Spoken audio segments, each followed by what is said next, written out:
जो पोस्टर आज इंदापूर तालुक्यामध्ये फिरत आहे, त्या इंदापूर तालुक्यामध्ये जे लोकसभेला कार्यकर्त्यांनी काम केलेलं आहे ताईंचं एकनिष्ठेने आणि पवार साहेबांची भूमिका घेऊन जो इंदापूर तालुक्यामध्ये जे कार्यकर्ते पदाधिकारी फिरत आहेत त्यांना एक तालुक्यातीलच पक्षातील सक्षम उमेदवार देण्याचा आहे आणि तो उमेदवार देण्यासाठी नको आजी नको माझी हा बॅनर जो झळकत आहे तो तरुणांनी उत्स्फूर्तपणे येऊन पोस्टरबाजी चालू केलेली आहे। कारण पक्षात काम करण्यासाठी सक्षम उमेदवार आपल्याकडे आहेत। ते सक्षम उमेदवार हे आमदारकी लढवू शकतात, विधानसभा निवडून येऊ शकतात।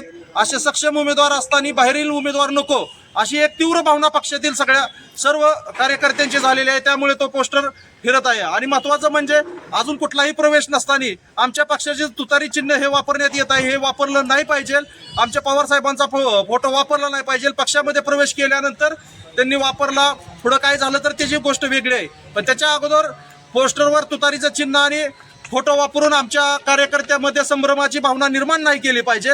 ही एक आमची भूमिका आहे आणि पदाधिकाऱ्यांना जो अपेक्षित न्याय पाहिजे तोच हा पोस्टरमधून दिसून येत आहे। नेमकं माझी नको आहे याचा अर्थ हर्षवर्धन पाटील तुमच्या पक्षात नको आहेत असं तुमचं म्हणणं आहे का?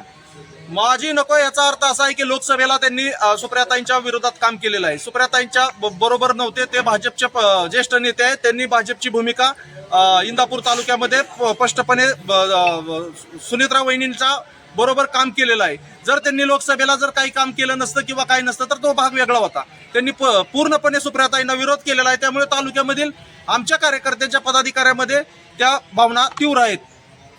काय सांगाल तुम्ही की पवार साहेबांनी या संदर्भात काय सांगणार आहात, भेटणार आहात का? आम्ही जे आज पोस्टर फिरत आहे हे आमच्या कार्यकर्त्याची एकदम तीव्र भावना आहे। ह्या पोस्टरच्या भावनेतून आम्ही सर्व आमचे पदाधिकारी 1 ते 2 दिवसात पवार साहेबांना भेटणार आहेत आणि आमची दिशा आमचं म्हणणं मांडणार आहे की बाबा कुठंतरी पक्षातलेच कार्यकर्त्याला उमेदवारी मिळावी ही आम्ही अशा अपेक्षेने आम्ही साहेबांकडे जाणार आहे।